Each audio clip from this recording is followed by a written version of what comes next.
हरियाणा के सिरसा से कांग्रेस प्रत्याशी कुमारी शैलजा ने 11 पूर्व कांग्रेसी नेताओं को कानूनी नोटिस भेजा है। शैलजा ने नोटिस के जरिए अपने ऊपर दिए गए बयान को लेकर कहा कि 11 पूर्व कांग्रेसी नेता 2 दिनों के अंदर माफी मांगे, नहीं तो कानूनी कार्रवाई की जाएगी। दरअसल छत्तीसगढ़ के 11 पूर्व कांग्रेसी नेताओं को नोटिस भेजा गया है, जो कि भाजपा ने हरियाणा के सिरसा में चुनावी प्रचार की जिम्मेदारी जिन्हें दी है। और इस दौरान ये सभी नेता सिरसा से कांग्रेस प्रत्याशी कुमारी शैलजा पर गंभीर आरोप लगाए हैं। भाजपा में शामिल हुए नेताओं ने 2023 छत्तीसगढ़ विधानसभा चुनाव के दौरान तत्कालीन पीसीसी प्रभारी रही कुमारी शैलजा पर छत्तीसगढ़ में टिकट वितरण को लेकर पैसे लेने का आरोप लगाया था। और साथ ही इन नेताओं ने छत्तीसगढ़ के कोयला और शराब घोटाले में कुमारी शैलजा के शामिल होने का दावा भी किया था।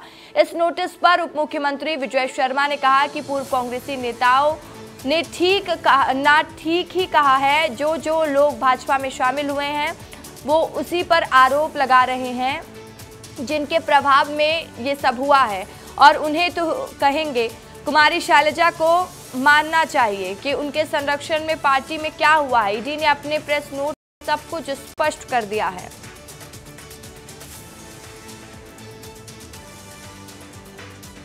कुमारी शैलजा का लीगल नोटिस प्राप्त हुआ है और हम लोग छत्तीसगढ़ से सिरसा भारतीय जनता पार्टी की मोदी जी की रीति नीतियों का प्रचार करने आए और छत्तीसगढ़ में वो सभी घटनाएं घटित हुई हैं उसकी वास्तविकता बताने आए। अपनी हार से वो बौखला गई है और इस बौखलाहट में उन्होंने हम लोगों को लीगल नोटिस भेजा है। इस नोटिस से ना हम डरे थे ना डरने वाले हैं। हम सनातन के धर्म के रक्षक हैं और इसका बकायदा कानूनी सही प्रत्युत्तर दिया जाएगा।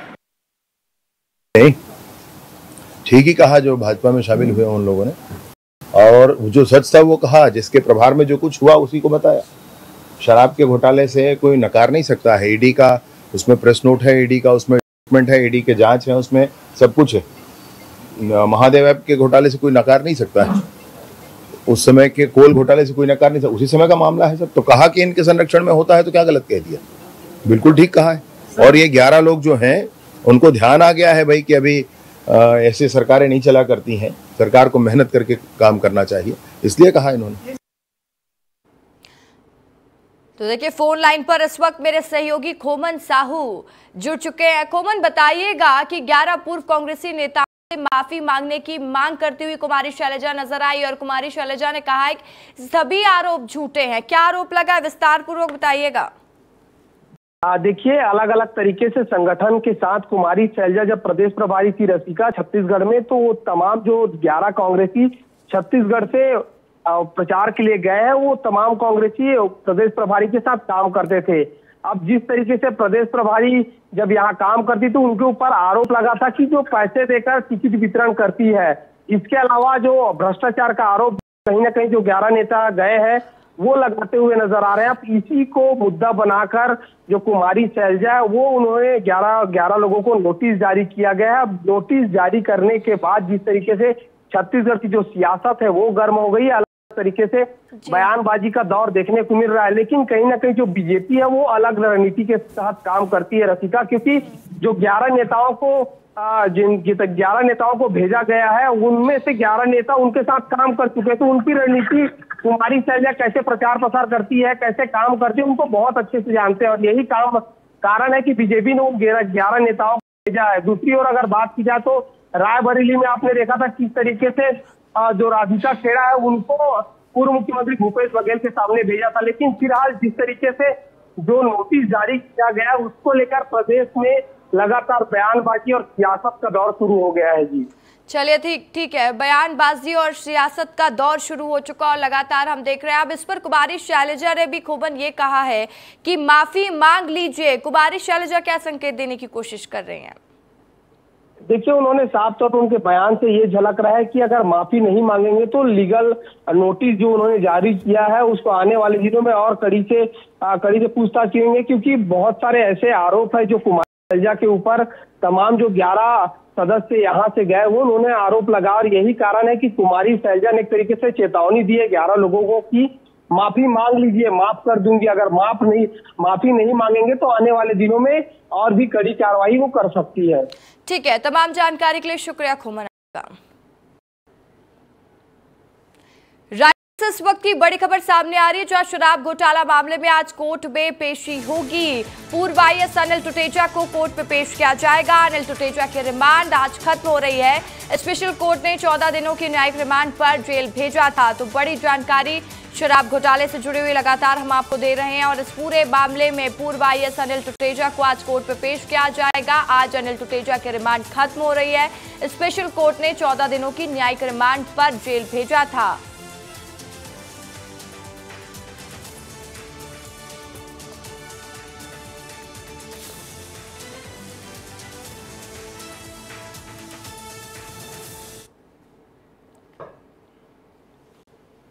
गरियाबंद में सरकारी रुपए में हेराफेरी करने वाले अफसरों के खिलाफ धोखाधड़ी का मामला दर्ज हुआ है। वहीं मैनपुर पुलिस ने केस दर्ज किया है। वित्तीय वर्ष 2016 से 2019 तक स्वास्थ्य कर्मियों के नाम पर फर्जी तरीके से गौशाला को रोकने के लिए रकम निकालने का आरोप है और इंक्रीमेंट एरियस की बोनस फाइल बनाकर 3 करोड़ 13 लाख रुपए निकालने का आरोप है। देखिए, इस पूरे मामले में तत्कालीन 3 जिला गौशाला अधिकारी बीएमओ समेत कुल 11 के केस दर्ज किया गया है।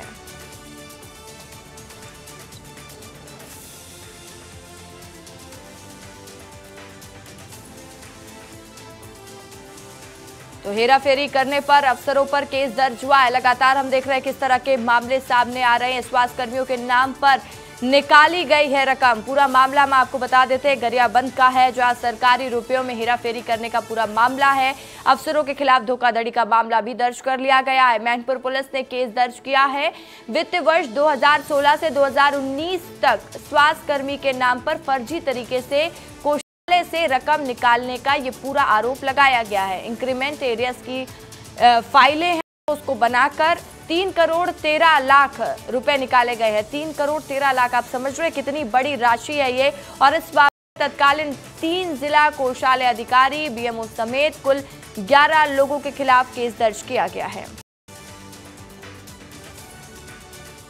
बलरामपुर से बड़ी खबर सामने आ रही है, जहां धर्मांतरण कराने के मामले में 6 आरोपी गिरफ्तार कर लिए गए हैं। चंगाई सभा की आड़ में कराया जा रहा था धर्म परिवर्तन। महिला की शिकायत पर पुलिस ने कार्रवाई की है। वहीं महिला ने अपने पति का धर्म परिवर्तन करवाने का आरोप लगाया था। वाड्रफनगर में बसंतपुर पुलिस ने ये कार्रवाई की है। रायपुर से बड़ी जानकारी सामने आ रही है, जहां बारिश में होने वाली बीमारियों को लेकर प्रशासन अब अलर्ट मोड पर आ गया है, क्योंकि बारिश का मौसम आने वाला है। संक्रामक बीमारियों को लेकर निगम मुख्यालय में हाई लेवल बैठक होगी। बीमारियों के रोकथाम को लेकर चर्चा की जाएगी। रायपुर कलेक्टर निगम कमिश्नर ने निर्देश जारी किए हैं, जिसके आधार पर यह बैठक रखी जा रही है। बैठक में उल्टी, दस्त, डेंगू, मलेरिया, चिकनगुनिया, पीलिया से निपटने की रणनीति तैयार की जाएगी।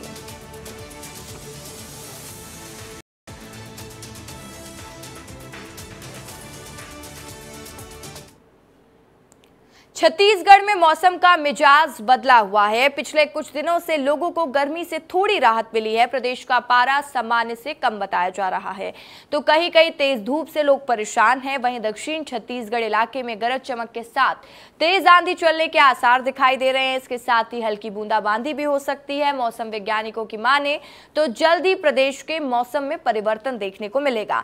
प्रदेश का अधिकतम तापमान 42.6 डिग्री सेल्सियस डोंगरगढ़, दुर्ग में दर्ज किया गया है। गर्मी अभी 1-2 दिन देखने को मिलेगी। प्रदेश में लो प्रेशर एरिया भी बन रहा है, जिसकी वजह से वे आगे डिप्रेशन में कन्वर्ट हो सकता है और इसके कारण बारिश की संभावना बनी हुई है, जिसके कारण 22 मई के बाद लोगों को गर्मी से और थोड़ी राहत मिलती दिखाई देगी।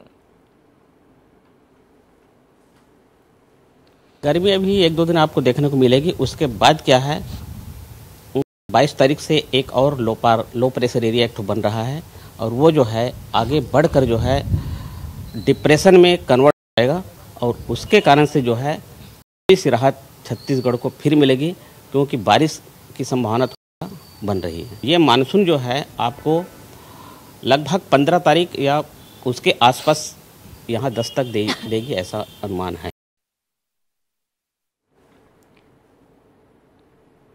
छत्तीसगढ़ के जलाशय में पहली बार जीएसएम जीपीएस लगे प्रवासी पक्षी को देखा गया है और ये मूलतः उत्तरी अमेरिका और उत्तरी यूरोप का पक्षी है। और उसके टैग से पता चलता है कि ये प्रवासी पक्षी पूर्वी अफ्रीका के से आया हुआ है और फिलहाल इस पक्षी को खैरागढ़ और बेमेतरा जिले में सीमावर्ती क्षेत्र में रखा गया है।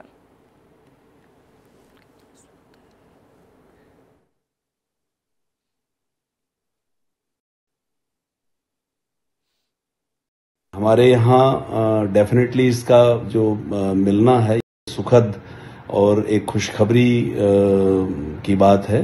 छत्तीसगढ़ में बर्ड वॉचर्स और पक्षी प्रेमियों के लिए ये निसंदेह कौतूहल का विषय रहेगा और ये हमारे पास रिपोर्ट किया गया है तो इसमें हमें बहुत खुशी हो रही है। ये सामान्यतया एक जो मेडिटेरेनियन रीजन का बर्ड हमारे यहाँ आना और इस समय रिपोर्ट किया जाना ये अत्यंत आश्चर्यजनक और सुखद है।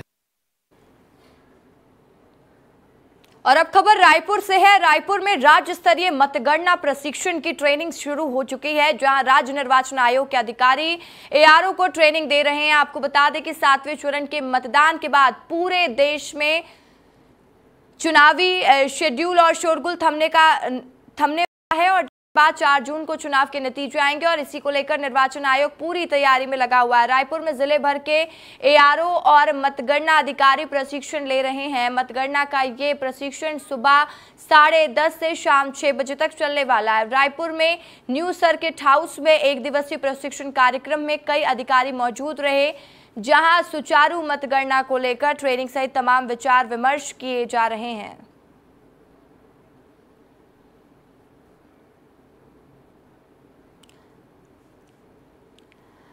तो देखिए, अब मतगणना होना 4 जून को नतीजे आएंगे और इसी को लेकर सभी एआरओ को ट्रेनिंग के लिए रायपुर बुलाया गया है। मतगणना की ट्रेनिंग दी जा रही है। तो निर्वाचन आयोग का कदम देखिए, लगातार निर्वाचन आयोग मतगणना की तैयारी में नजर आ रहा है।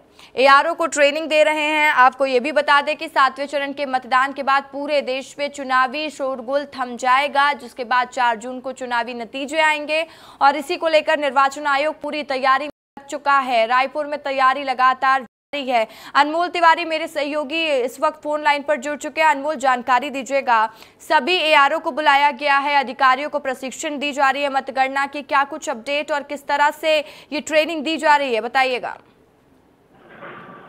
देखिए रसिका, 4 जून को मतगणना होना है। उससे पहले निर्वाचन आयोग चाहता है कि कोई भी कमी जो है, कोई भी कसर न रह जाए। इसके लिए जो है बाहर से मास्टर ट्रेनर्स बुलाए गए हैं। उनके माध्यम से जितने भी एआरओ हैं, जितने भी अधिकारी जो मतगणना से जुड़े हैं, उन्हें विशेष तौर पर ट्रेनिंग दी जा रही है। और देखिए, विशेष तौर पर एआरओ की जिक्र इसलिए है क्योंकि ये एआरओ जो होते हैं वो टेबल पर होते हैं जहाँ पर मतगणना होता है। अगर मैं रायपुर लोकसभा क्षेत्र की बात करूँ तो आज जिला आपके जो सर्किट हाउस है वहाँ पर ट्रेनिंग दी गई और इसमें हर बारीकी को समझाया गया कि किस तरीके से मतगणना को संपन्न कराना है, क्योंकि बहुत बड़ी चुनौती होती है निर्वाचन आयोग के लिए मतगणना संपन्न कराना। तो शांतिपूर्ण मतगणना कैसे हो, इस पहलू से जुड़े हुए तमाम जो जानकारी है वो बाहर से आए हुए ट्रेनर्स के द्वारा सभी अधिकारियों को दिया गया। रसिका, ठीक है, तमाम जानकारी के लिए शुक्रिया अनमोल आपका। देखिए, सरकार का फोकस अब सिंहस्थ पर है। 2028 की तैयारी पर सिंहस्थ की तैयारियों की जा रही है और सीएम डॉक्टर मोहन यादव आज इसकी समीक्षा करते हुए नजर आएंगे। अलग अलग विभाग देंगे प्रेजेंटेशन। नगरीय विकास एवं आवास विभाग, जल संसाधन विभाग प्रेजेंटेशन देते हुए नजर आएंगे। पीडब्ल्यूडी, गृह परिवहन के आला अफसर भी शामिल होंगे। मध्य प्रदेश से जुड़ी बड़ी जानकारी हम आपको दे रहे हैं। मध्य प्रदेश सरकार का पूरा फोकस अब सिंहस्थ पर है। 2028 की तैयारियों पर सिंहस्थ की तैयारी की जा रही है और सीएम डॉक्टर मोहन यादव आज इसकी समीक्षा करते हुए नजर आएंगे। अलग अलग विभाग इसका प्रेजेंटेशन भी देते हुए नजर आएंगे। वो कौन कौन से विभाग है जो प्रेजेंटेशन देंगे, तो देखिए, अलग अलग विभाग आज प्रेजेंटेशन देंगे। नगरीय विकास और आवास विभाग, जल संसाधन विभाग प्रेजेंटेशन देंगे। पीडब्ल्यूडी, गृह परिवहन और आला अफसर भी आज शामिल होंगे।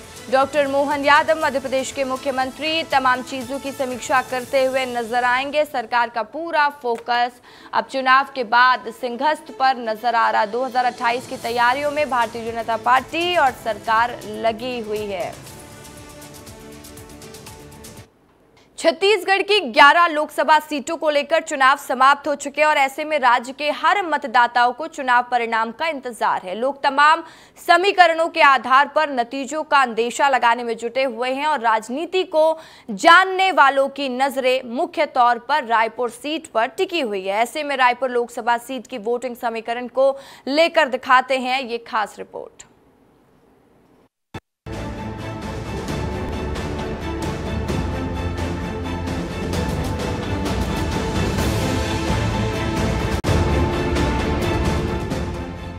छत्तीसगढ़ में लोकसभा चुनाव को लेकर मतदान समाप्त हो चुका है। ऐसे में छत्तीसगढ़ की हॉट सीटों में से एक रायपुर पर सभी की निगाहें टिकी हुई है। वैसे भी प्रदेश की राजधानी है तो चर्चा का विषय तो बनता है। एक ऐसी सीट जहां पूरी तरह से हाल के कुछ चुनावों में बीजेपी का दबदबा रहा है। अगर रायपुर के चुनावी गणित को समझा जाए तो एक श्रृंखला के हिसाब से बृजमोहन अग्रवाल थोड़ा संतुष्ट नजर आएंगे। ये श्रृंखला क्या है, ये विस्तार से बताते हैं। चुनाव की मतगणना के ऊपर हर किसी की नजर रहती है। किस उम्मीदवार को कितने मत मिले, उनका वोटिंग परसेंट क्या रहा, जीत हार का अंतर कितना रहा, ये सारे सवाल ऐसे हैं जिसका जवाब हर राजनीति के जानकार ढूंढते रहते हैं। बात रायपुर लोकसभा सीट की तो यहाँ का गणित कुछ ऐसा है जिससे बीजेपी को जाहिर तौर पर राहत मिल रही होगी। रायपुर लोकसभा में जीत और हार के अंतर की बात करें तो हाल के चुनाव दर चुनाव ये अंतर बढ़ता जा रहा है। पिछले 3 बार के मतदान के आंकड़ों में जीत हार का अंतर 3 गुना से ज्यादा हो चुका है। इन आंकड़ों को साफ साफ समझाते हैं। साल 2009 लोकसभा चुनाव, बीजेपी की तरफ से रमेश बैस को 49.19% वोटिंग शेयर के साथ चुनाव में 3,64,943 मत प्राप्त हुए थे। कांग्रेस के प्रत्याशी भूपेश को 41.39% वोट शेयर के साथ 3,07,042 वोट मिले। लोकसभा चुनाव में रमेश बैस ने भूपेश बघेल को 7% वोटिंग शेयर के ज्यादा अंतर से हराया था। 2014 का लोकसभा चुनाव, एक बार फिर रमेश बैस ने रायपुर सीट से बाजी मारी। रमेश बैस को मतदान में 52.36% के साथ कुल 6,54,922 वोट मिले थे। वहीं कांग्रेस के सत्यनारायण शर्मा को 38.64% वोटिंग शेयर के साथ कुल 4,83,276 वोट मिले।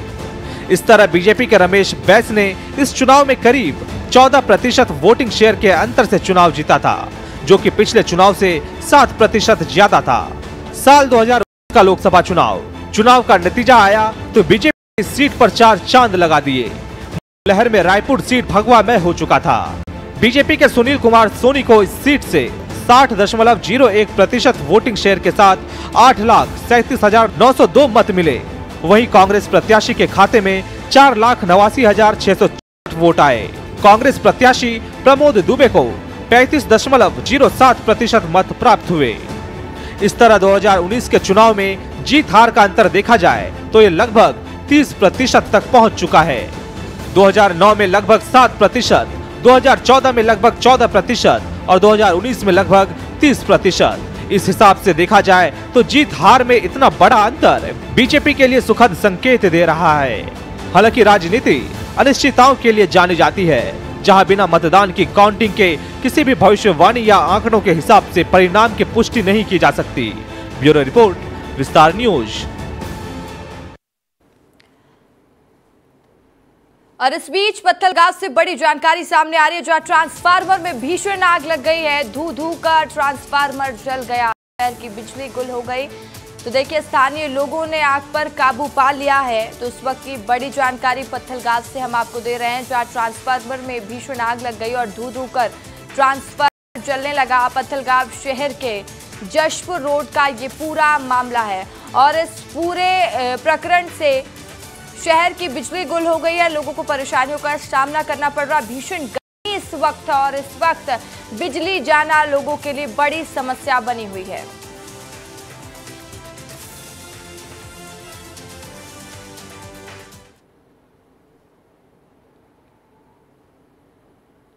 छत्तीसगढ़ के पूर्व मुख्यमंत्री और राजनांदगांव लोकसभा क्षेत्र के प्रत्याशी भूपेश बघेल कवर्धा पहुंचे, जहां सहसपुर लोहारा पहुंचकर डायरिया पीड़ितों से उन्होंने मुलाकात की। इस दौरान भूपेश बघेल देहानडीह में पहुंचकर मृतक के परिजनों से मुलाकात कर श्रद्धांजलि अर्पित करते हुए भी नजर आए। और इस दौरान भूपेश बघेल ने गंगा दूषित पानी के स्रोतों का व पूर्व मुख्यमंत्री भूपेश बघेल ग्राम कोयलारी में जल स्रोतों का जायजा लेते हुए नजर आए। ग्रामीणों के साथ पैदल चलकर कुआं के पानी का जायजा लिया, जहां दूषित पानी पीने के कारण गांव में डायरिया से कई मरीज संक्रमित हुए थे। तो देखिए, डायरिया पीड़ित परिवारों से मिलने पहुंचे पूर्व मुख्यमंत्री भूपेश बघेल और उन्होंने जायजा भी लिया, लोगों से बातचीत करने की कोशिश भी की, परिवार से भी बातचीत करने की कोशिश की। दूषित पानी की वजह से लोगों को डायरिया फैल गया था, जिससे कई लोगों की मौत भी हो चुकी थी। और मृतकों के परिवारों से भी सीएम भूपेश बघेल ने पूर्व सीएम भूपेश बघेल ने मुलाकात की है।